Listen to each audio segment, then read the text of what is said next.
अमित शाह जी, आप बार बार जुडिशरी का हवाला देते हैं, लेकिन उस वक्त भी जस्टिस आफ्ताब आलम आपके घर आए थे आपसे सिग्नेचर लेने के लिए कि आप गुजरात से बाहर चले जाएंगे। ना, ऐसा नहीं हुआ है। आफ्ताब आलम साहब कभी मेरे घर पे न आए नहीं है, ऐसी ज़रूरत भी नहीं पड़ी है। इन्होंने यहाँ रविवार के दिन स्पेशल कोर्ट बिठाकर मेरी बेल एप्लीकेशन को सुना और रिजेक्ट किया। ना, रिजेक्ट नहीं किया। इन्होंने कहा कि मुझे लगता है कि अमित शाह गृह मंत्री रहे, वो साक्ष्य को प्रभावित कर। तो मेरी जो वकील थी, इन्होंने कहा कि आपको अगर ये भय है तो जब तक बेल एप्लीकेशन डिसाइड नहीं होता हमारे क्लाइंट गुजरात के बाहर रहेंगे। वो मैंने स्टेटमेंट किया है। 2 साल आप बाहर रहे? हाँ, 2 साल में बाहर रहा, निश्चित रूप से बाहर रहा, क्योंकि 2 साल भारत के इतिहास में कभी भी किसी की बेल एप्लीकेशन 2 साल नहीं चली है। आलम साहब की कृपा से मेरी बेल एप्लीकेशन 2 साल चली। ज्यादा से ज्यादा बेल एप्लीकेशन 11 दिन तक चली है। आपने उस वक्त पहले भी जिक्र किया था अडवाणी जी के ऊपर कि उन्होंने भी इस्तीफा दिया था। जी, कहा था अडवाणी जी ने इस्तीफा दिया था। ढेर सारे हमारे कार्यकर्ता, मदन लाल खुराना वगैरह सारे, सभी ने दिया था। कि जब तक, अरे अभी हेमंत सोरेन जी ने दिया था। ये तो एक नया संस्कृति आया अभी। विगत 2 साल पहले ऐसा केस ही नहीं था कोई। सभी लोगों पर आरोप लगते थे, सब लोग इस्तीफा दे देते थे, बरी होकर राजनीति शुरू करते थे। तमिलनाडु के कुछ मंत्रियों ने इस्तीफा नहीं दिया, दिल्ली के मंत्री और मुख्यमंत्री ने इस्तीफा नहीं।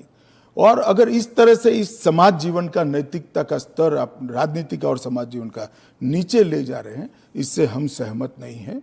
और अगर मैं अब पूछता हूं, आप मुझे पूछ रही हैं, तो लालू जी के वो ऑर्डिनेंस फाड़ने का, लालू जी के बचाने के लिए जो ऑर्डिनेंस मनमोहन सिंह लाए थे, वो ऑर्डिनेंस को फाड़ने का राहुल गांधी का औचित्य क्या था? अगर उस दिन वो मोरालिटी थी तो आज नहीं है क्या? क्योंकि आप लगातार 3 चुनाव हार चुके हो।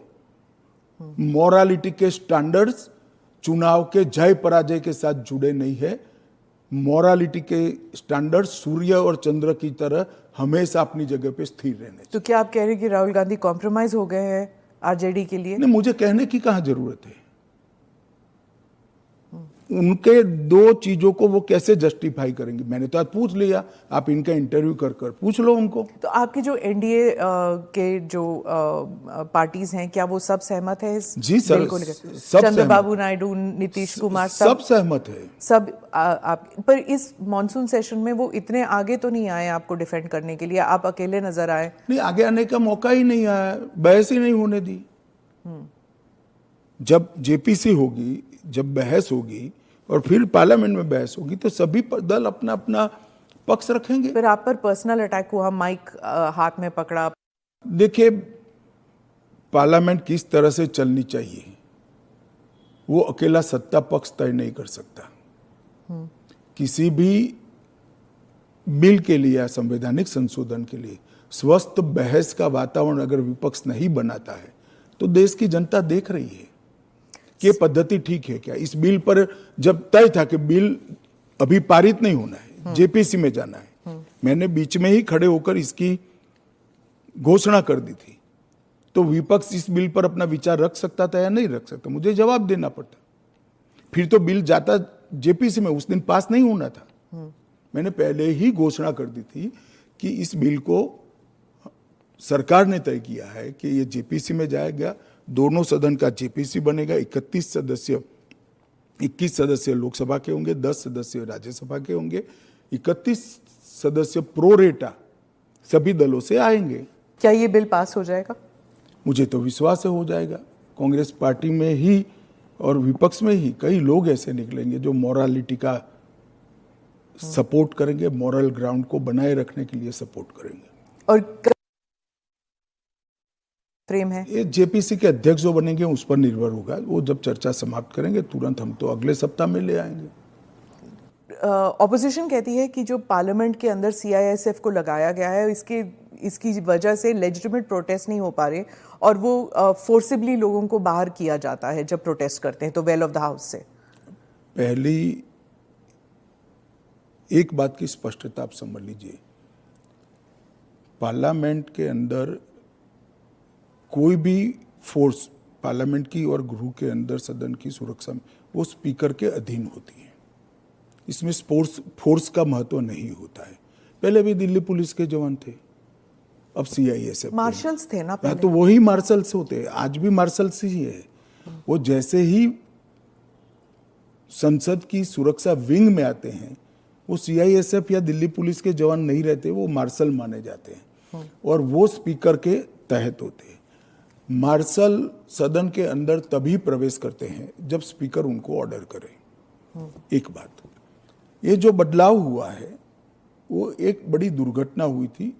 कुछ वामपंथी लोगों ने संसद के अंदर स्प्रे किया था, कलर स्प्रे जो किया। कलर स्प्रे किया था। उस वक्त लोकसभा स्पीकर ने एक कमेटी बनाई और वो कमेटी में गृह सचिव भी थे, लोकसभा के सेक्रेटरी जनरल थे, राज्यसभा के सेक्रेटरी जनरल थे और कई लोग थे।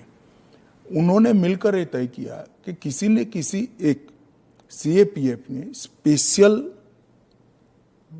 संसद की सुरक्षा के लिए ट्रेनिंग किया हुआ एक दस्ता बनाया जाए, जो दस्ता संसद सभ्यों की गरिमा, पार्लियामेंट्री प्रोसीडिंग की गरिमा और संसद की सुरक्षा तीनों का समायोजन कर कर काम कर पाए। और तब यह तय हुआ कि सीआईएसएफ के अंदर पार्लियामेंट की सुरक्षा के लिए एक स्पेशल दस्ता बनाया जाएगा, जो पहले दिल्ली पुलिस के लोग मार्शल के रूप में आते थे, उसी तरह से मार्शल के रूप में सभापति और स्पीकर के अंतर्गत काम करेंगे। पर ये एक सेकंड, वो संसद की बाहरी सुरक्षा को भी सुनिश्चित करते हैं और आंतरिक मार्शल का काम भी वो करते हैं, क्योंकि संसद के अंदर हथियार ले जाने की अनुमति किसी भी सुरक्षा कर्मी को नहीं है। पर ये पैरामिलिट्री हो जाता है ना ट्रेनिंग उनकी। दिल्ली पुलिस क्या होता है, वो भी पुलिस होता है, वो भी मेरे ही अंडर आता है।